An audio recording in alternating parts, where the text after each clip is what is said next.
The game Chaos on Deponia delivers what it promises. Rufus, the hero, sets out to save his planet Deponia. He gets in a spin, has to solve a few tricky problems, and ends up falling in love as well.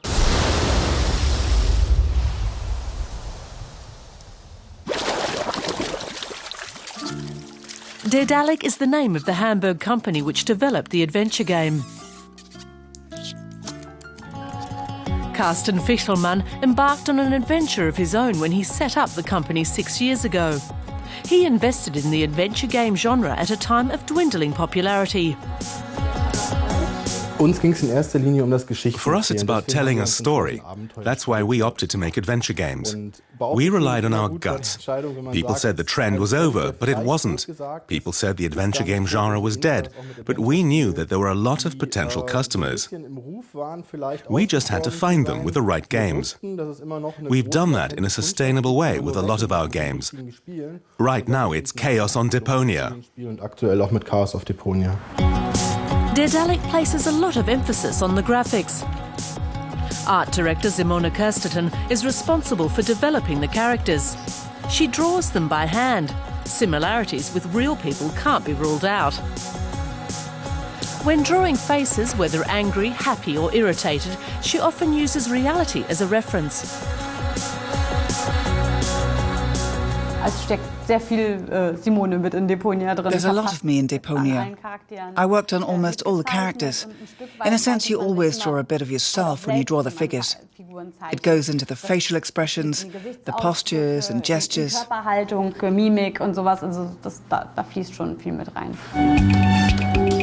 The third part of the Deponia series is under development. Illustrator Fabia Zorbel is working on the backgrounds. Once the scenery is ready, the figures are transposed onto it and animated. It's similar to classic movie animation. A team can spend a year producing a game. 35 developers, graphic artists and animators worked on the whole Deponia series. After the success of the first part, the developers set out to make the following episodes even more accessible. A lot has changed since their first game. Edna Escapes was about a girl falsely locked up in a mental asylum. Graphics and characters have become more sophisticated since then. Back about 10 years. A good adventure game has to be a good mix of everything. Dialogue, fancy, and carefully crafted animations. The background has to be good. It should keep you occupied.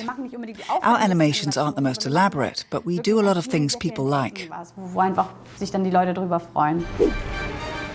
Daedalic faced a varied batch of competitors at this year's German Computer Gaming Prize.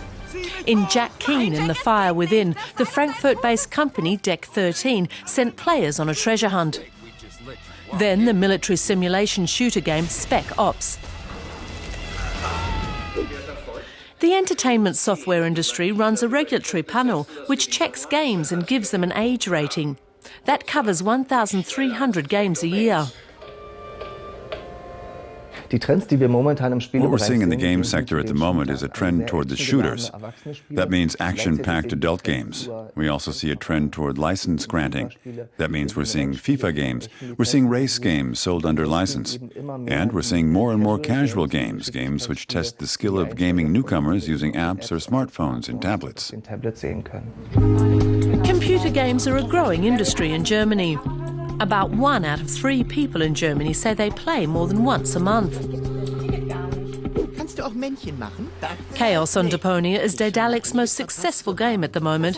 It appeals to adolescents, adults, comic fans and adventure gamers. The makers of Deponia have understood that the soul of a game counts for a lot. You really need great backgrounds, good characters, and lots of humor. And they've been doing that right for many, many years. Carsten Fichtelmann and his team are now working on a new role-playing game. But Daedalic is staying faithful to the adventure genre. Their next game, The Night of the Rabbit, is due for release at the end of May. Das Abenteuer kann beginnen.